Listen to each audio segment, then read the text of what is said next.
And corn is a major cause of hypertension.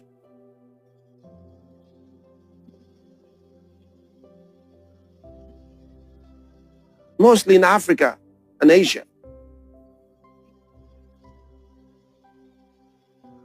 And we all love corn.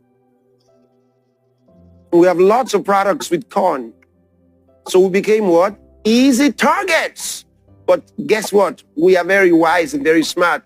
Now we're not going to be eating their corn. Corn, bye. That's it. Leave corn for them. Be smart. Be smart. Be smart. Don't buy their sweet corn. Don't buy their corn. Don't buy the corn. Don't buy. Leave cornflakes alone. Your kids have been calling for cornflakes.